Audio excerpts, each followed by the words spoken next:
ಯಾರಾದ್ರೂ ಬಂದು ನಮ್ಮ ಜೊತೆ ಸೇರಿದರೆ ನಮ್ಮ ಸಮಸ್ಯೆಗೆ ಸ್ಪಂದಿಸಿದ್ದಾರೆ ಅಂತಂದ್ರೆ ಇಡೀ ರಾಜ್ಯದ ಇತಿಹಾಸದಲ್ಲಿ, ವಿಧಾನಸಭೆ ಇತಿಹಾಸದಲ್ಲಿ ಟಿ ಖಾದರ್ ಸಾಹೇಬ್ ಒಬ್ಬರ ಒಂದು ಮುಖ ನಾವು ನೋಡ್ಬೋದು.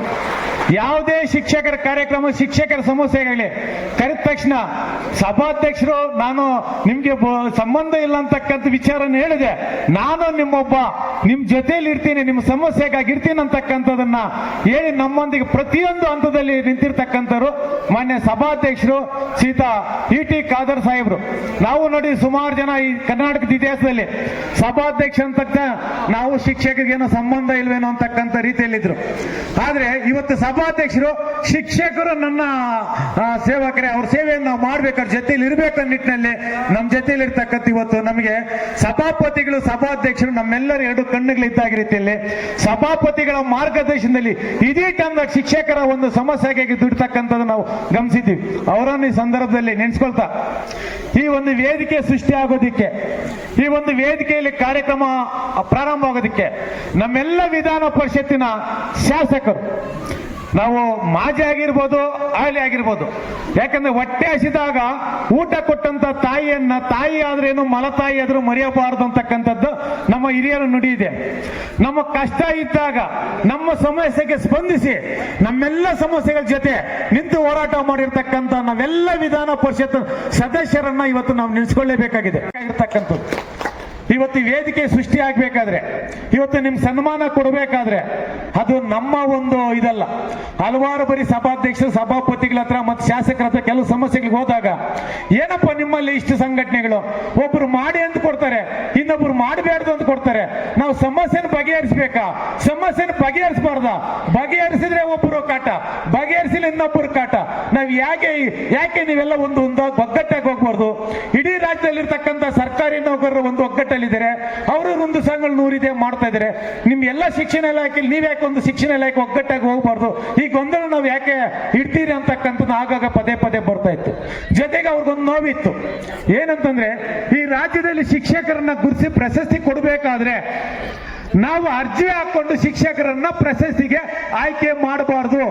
ಶಿಕ್ಷಕರನ್ನ ಒಳ್ಳೆಯವ್ರನ್ನ ಗುರುತಿಸಿ ಒಂದು ಸಮಿತಿ ಮಾಡಿ ಅವ್ರನ್ನ ಗುರುತಿಸಿ ಪ್ರಶಸ್ತಿನ ಕೊಡಬೇಕು ಅಂತಕ್ಕಂಥದ್ದನ್ನ ವಿಧಾನಸಭೆ ಹೊರಗೆ ಹೋರಾಟ ಮಾಡಿರ್ತಕ್ಕಂಥದ್ದು ನಮ್ಮ ಸಭಾಪತಿಗಳು ಮತ್ತೆ ನಮ್ಮ ವಿಧಾನ ಪರಿಷತ್ತಿನ ಶಾಸಕರು.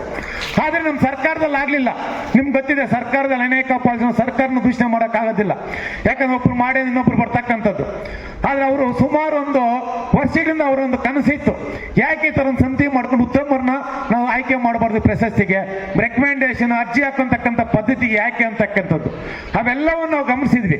ಮತ್ತೆ ಅವರೊಂದು ಹೇಳ್ತಾ ಇದ್ರು, ನೀವೇನೇ ಮಾಡುದು ಸಂಘಟನೆ ಶಿಕ್ಷಕರಿಗೆ ಸಮಸ್ಯೆಗೆ ಸ್ಪಂದಿಸ್ತಕ್ಕಂಥವನ್ನ ಸಂಘಟನೆಗೆ ಬರಬೇಕು, ವೇದಿಕೆಗೆ, ಕುರ್ಚಿಗೆ ಮತ್ತೆ ಪದವಿಗಾಗಿ ಬರ್ತಕ್ಕಂಥವ್ರು ಸಂಘಟನೆ ಬಂದ್ರೆ ಸಂಘಟನೆ ನಶಿಸಿ ಹೋಗ್ತದೆ.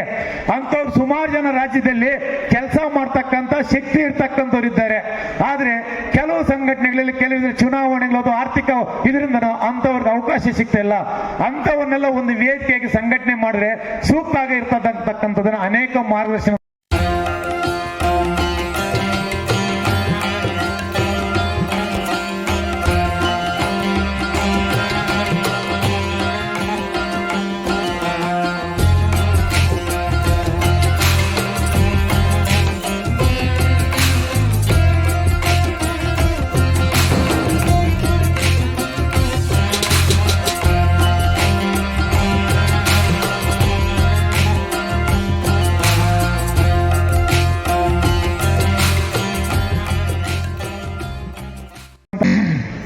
ವೇದಿಕೆ ಮೇಲೆ ಆಚೆಗಂತ ಎಲ್ಲ ಗಣ್ಯಮಾನ್ಯರೇ, ನಡೆದಂತ ವೃತ್ತಿ ಬಾಂಧವರೇ, ಈ ರಾಜ್ಯ ಮಟ್ಟದ ಸಮಾವೇಶದಲ್ಲಿ ನನಗೆ ಎರಡು ಅರ್ಥ ಆಗಲಿಲ್ಲ.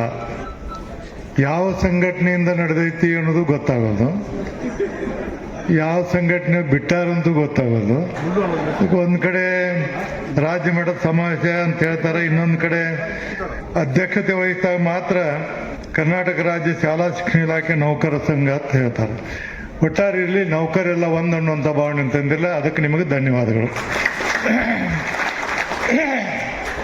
ನಾ ಹೇಳೋ ಉದ್ದೇಶ ಏನಂದ್ರೆ, ನಾವು ಭಾಳ ಸರಿ ಹೇಳ್ತಿದ್ದೀವಿ, ನಾವೆಲ್ಲ ಸಂಘಟನೆಯನ್ನು ಪ್ರಾರಂಭ ಮಾಡಿದಾಗ ಸಹಶಿಕ್ಷಕ ಸಂಘ, ಮುಖ್ಯಾಧ್ಯಾಪಕರ ಸಂಘ, ಫಿಸಿಕಲ್ ಟೀಚರ್ ಸಂಘ, ಡ್ರಾಯಿಂಗ್ ಟೀಚರ್ ಸಂಘ, ಹಿಂದಿ ಹಿಂಗೆ ಹಲವಾರು ಸಂಘಟನೆಗಿದ್ದು ಅದಕ್ಕೆ ನಿಮ್ಗೆಲ್ಲರಿಗೂ ಮನವರಿಕೆ ಆಗಲಂತ ಕೆಲವು ಮಾತುಗಳನ್ನು ಅಲ್ಲಿ ಹೇಳಿದೆ.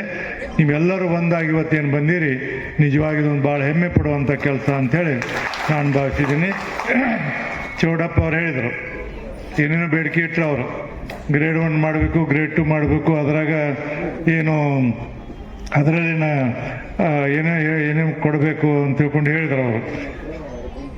ಬಟ್ ನಾನೇನಂತೀನಿ ಚೌಡಪ್ಪನವ್ರಿಗೆ, ಇವತ್ತಿನ ಪರಿಸ್ಥಿತಿಯಲ್ಲಿ ತಿಂಗಳ ನೀವು ಸರಿಯಾಗಿ ಸಂಬಳ ತಗೊಂಡ್ರೆ ಸಾಕು, ಅದು ದೊಡ್ಡದೀಗ.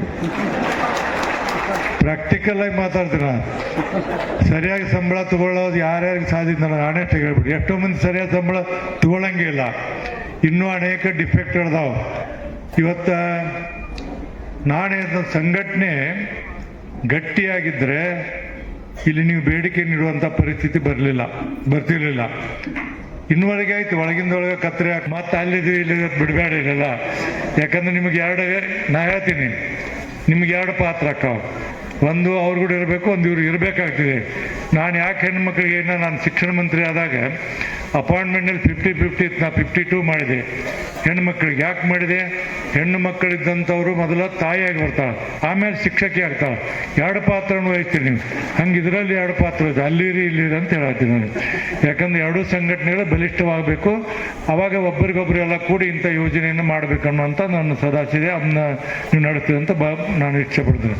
ಇವತ್ತಿನ ಕಾರ್ಯಕ್ರಮದಲ್ಲಿ ಭಾಗವಹಿಸಲಿಕ್ಕೆ ನಾನು ಬಹುಶಃ ಇವತ್ತು ಶಿಕ್ಷಣ ಇಲಾಖೆಯ ಶಿಕ್ಷಕರನ್ನು, ನೌಕರರನ್ನು ಎಲ್ಲರ ಪರವಾಗಿ ನಾನು ಇವತ್ತು ಅಭಿನಂದಿಸಲಿಕ್ಕೆ ನಾನು ಇವತ್ತು ಸಲ್ಲಿಸ್ತೇನೆ. ಯಾಕಂತ ಹೇಳಿದರೆ, ಹಿಂದೆ ತಾವು ಇವತ್ತು ಬೇರೆ ಬೇರೆ ಸಂಘ ಸಂಸ್ಥೆಯನ್ನಿತ್ತ ತಾವೆಲ್ಲರೂ ಕೂಡ ಒಟ್ಟುಗೂಡಿಕೊಂಡು ಒಂದೇ ಸಂಘವನ್ನು ಇವತ್ತು ಸ್ಥಾಪನೆ ಮಾಡಿ ಭವಿಷ್ಯದ ದಿನಗಳಲ್ಲಿ ನಿಮ್ಮ ಶಿಕ್ಷಣ ಇಲಾಖೆಯಲ್ಲಿರುವ ಎಲ್ಲ ಸಮಸ್ಯೆಗಳಿಗೆ ತಾವು ಒಗ್ಗಟ್ಟಿನಿಂದ ಹೋರಾಡುವ, ತಾವು ಒಗ್ಗಟ್ಟಿನಿಂದ ಬೇಡಿಕೆ ಇಟ್ಟುಕೊಂಡು ಅದನ್ನು ಅನುಷ್ಠಾನ ಮಾಡಿ ಅದು ಶಾಲಾ ಕಾಲೇಜಿಗೆ ವಿದ್ಯಾರ್ಥಿನಿಗೆ ನಿಮಗೂ ಪ್ರಯೋಜನ ಆಗುವ ರೀತಿಯ ಕಾರ್ಯಕ್ರಮ ತರ್ತೀರಿ ಎಂಬ ವಿಶ್ವಾಸ ಖಂಡಿತವಾಗಿ ನನಗೆ ಇದೆ ಅಂತ ಹೇಳಲಿಕ್ಕೆ ನಾನು ಇವತ್ತು ಬಯಸ್ತೇನೆ. ನಾನು ಬಹುಶಃ ನನಗೆ ಅತ್ಯಂತ ಸಂತೋಷ ಅಂತ ಹೇಳಿದರೆ, ಇವತ್ತಿನ ಜಗತ್ತು ಯಾವ ಜಗತ್ತು? ಇವತ್ತಿನ ಜಗತ್ತು ಅಂತ ಹೇಳಿದರೆ ನಾವೆಲ್ಲವೂ ಕೂಡ ಬಿಕ್ಕಟ್ಟುಂಟು ಮಾಡೋ ಜಗತ್ತಾಗಿದೆ. ನಾವೆಲ್ಲವೂ ಕೂಡ ಬೇರೆ ಬೇರೆ ಬೇರೆ ಬೇರೆ ಆಗುವಂಥ ಜಗತ್ತಿನ ಒಂದು ಪರಿಸ್ಥಿತಿಯ ಕಾಲಘಟ್ಟದಲ್ಲಿದ್ದೇವೆ. ಯಾವೊಂದು ಕಾಲಘಟ್ಟದಲ್ಲಿ ನಾವು ಇವತ್ತು ಬಿಕ್ಕಟ್ಟ ಮತ್ತು ಬೇರೆ ಬೇರೆ ಆಗುವಂಥ ಒಂದು ಕಾಲಘಟ್ಟದಲ್ಲಿ ಇದ್ದೇಯಾ, ಮತ್ತು ಶಿಕ್ಷಣಕ್ಕೆ ನೀವೆಲ್ಲರೂ ಬೇರೆ ಬೇರೆ ಯಾರಿದ್ದೀರಾ ತಾರೆಲ್ಲ ಕೂಡ ಒಗ್ಗಟ್ಟಾಗುವುದು ಬೇರೆಯವರಿಗೆ ದೊಡ್ಡ ಮಟ್ಟದ ಸಂದೇಶ ಅಂತ ಹೇಳಲಿಕ್ಕೆ ನಾನು ಇವತ್ತು ಬಯಸುವಂಥದ್ದು. ಆದ ಕಾರಣ ನೀವು ಬಹುಶಃ ನಾವು ಬೇರೆ ಬೇರೆ ಆಗುವಂಥದ್ದೆಲ್ಲ ಇದ್ದವರೆಲ್ಲ ಒಂದಾಗಬೇಕೆಂಬ ಸಂದೇಶವನ್ನು ನಿಮ್ಮ ಇಲಾಖೆಗೆ ಮಾತ್ರ ಅಲ್ಲ, ಎಲ್ಲರಿಗೂ ಕೂಡ ತಮ್ಮ ಅತ್ಯುತ್ತಮವಾದ ಸಂದೇಶ ಕೊಡ್ತಾ ಇದ್ದೀರಂತ ಹೇಳಲಿಕ್ಕೆ ಇಚ್ಛಿಸ್ತೇನೆ. ಗುರು ಮತ್ತು ಗುರಿ ಅದು ಮಹತ್ವದ 2 ವಿಚಾರಗಳಿದೆ. ಗುರು ಬೇಕು, ಅದಕ್ಕೆ ಗುರಿ ಬೇಕು, ಅದಕ್ಕೆ ಗುರು ಕೂಡ ಬೇಕಾಗುವಂಥ ವಿಚಾರ. ಆದ ಕಾರಣ ನಮಗೆ ವಿಶ್ವಾಸ ಇದೆ, ನಿಮ್ಮ ಗುರಿ ಅತ್ಯಂತ ಶೀಘ್ರ ತಾವು ಮುಟ್ತೀರಿ. ಯಾಕೆ? ನಿಮ್ಮಲ್ಲಿ ಈಗ ಗುರುಗಳು ಮಾತ್ರ ಅಲ್ಲ, ಗುರುಗಳ ಜೊತೆಯಲ್ಲಿ ಶ್ರಮಶಕ್ತಿಯ ಸಂಕೇತವಾದ ನೌಕರರು ಕೂಡ ನಿಮ್ಮ ಜೊತೆ ಸೇರಿದಾಗ ನಿಮ್ಮ ಗುರಿ ಖಂಡಿತವಾಗಿಯೂ ಅತ್ಯಂತ ಯಶಸ್ವಿಯಾಗಿ ಮಾತ್ರ ಅಲ್ಲ, ವಿಜಯಶಾಲಿಯಾಗಿ ಕೂಡ ಬಂದು ನಿಲ್ತದಂತ ಕೂಡ ನಾನು ಹೇಳಲಿಕ್ಕೆ ನಾನು ಇವತ್ತು ಬಯಸ್ತೇನೆ. ಆದ ಕಾರಣ ಏನೆಲ್ಲ ತಮ್ಮ ಬೇಡಿಕೆ ಇಟ್ಟಿದ್ರ, ಈಗಾಗಲೇ ಸಭಾಪತಿ ಅವರು ತಮ್ಮ ಹಲವಾರು ವಿಚಾರ ಕೂಡ ಹೇಳಿದ್ದಾರೆ. ಶಿಕ್ಷಣ ಇಲಾಖೆಗೆ ಸಂಬಂಧಪಟ್ಟ ಹಾಗೆ ಮತ್ತು ನೌಕರ ಮತ್ತು ಶಿಕ್ಷಕರ ಸಮಸ್ಯೆಗೆ ಸಂಬಂಧಪಟ್ಟ ಹಾಗೆ ಬಹುಶಃ ನನಗಿಂತ ಬಹಳ ಚೆನ್ನಾಗಿ ಅದೆಲ್ಲ ಅವರ ಸಮಸ್ಯೆ ಅರ್ಥಗೊಂಡಿದ್ದಾರೆ. ಅದೇ ರೀತಿ ಬಹುಶಃ ಅದಕ್ಕೆ ಪರಿಹಾರ ಕೂಡ ಕಾಣುವಂಥ ಒಂದು ಶಕ್ತಿ ಖಂಡಿತವಾಗಿ ಇದೆ. ನಾನು ಕೂಡ ಸೋದರನಾಗಿ ಬಹುಶಃ ನನ್ನ ಎಲ್ಲ ರೀತಿಯ ಸಹಕಾರವನ್ನು ಖಂಡಿತವಾಗಿ ನಾನು ಕೊಡ್ತೇನೆ ಅಂತ ಕೂಡ ಹೇಳಲಿಕ್ಕೆ ನಾನು ಇವತ್ತು ಬಯಸ್ತೇನೆ.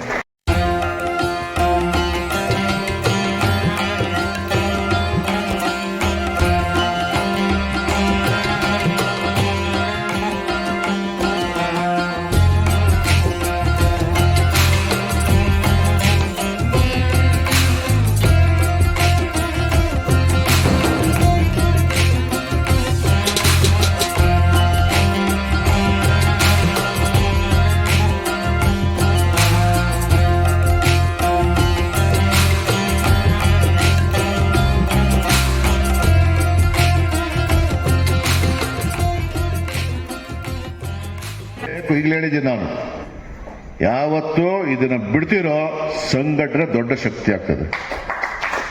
ಸಂಘಟನೆ ಶಕ್ತಿ, ವ್ಯಕ್ತಿಯಲ್ಲ. ಅದಕ್ಕೆ ಇವತ್ತು ನಿಮ್ಮ ಚೌಡಪ್ಪನವ್ರು ಇರ್ಬೋದು, ಹನುಮಂತಪ್ಪ, ನೀವು ಯಾರನ್ನ ಇಟ್ಕೊಂಡು ಮಾಡಿದಿರೋ ಇವರೆಲ್ಲರೂ ಕೂಡ ನಿಮ್ಮ ಎಲ್ಲರನ್ನೂ ಕೂಡ ಸಂಘಟನೆ ಮಾಡಿ ಇಡೀ ನೌಕರ ವರ್ಗ ಎಲ್ಲರೂ ಸೇರಿಸಿ ಒಂದು ಸಂಘವನ್ನು ಮಾಡಲಿಕ್ಕೆ ಹೊರಟಿದ್ದಾರೆ. ಇದರಲ್ಲಿ ಅಟೆಂಡರ್ನು ಬಿಡಲಿಲ್ಲ, ಅವರು ಅಟೆಂಡರ್ನು ಬಿಟ್ಟು ಮಾಡಲಿಲ್ಲ. ಯಾಕೆ ಅಂದ್ರೆ ಅಟೆಂಡರ್ ಇಲ್ಲ ಅಂತ ಹೆಂಗ್ರಿ ಆಗುತ್ತೆ? ಶಾಲೆನಲ್ಲಿ ಡಿ ಗ್ರೂಪ್ ನೌಕರ ಎಲ್ಲ ಹೆಂಗ್ ಶಾಲೆ ನಡೆಯುತ್ತೆ? ಎರಡು ಮಾಸ ಇಲ್ದವ್ರು ನಡೀತಾ ಇರ್ಬೇಕಾದ್ರೆ 4 ದಿವಸ 10 ದಿವಸ 1 ತಿಂಗಳು ಡಿ ಗ್ರೂಪ್ ಇಲ್ಲ ನಡೆಯಲ್ಲ,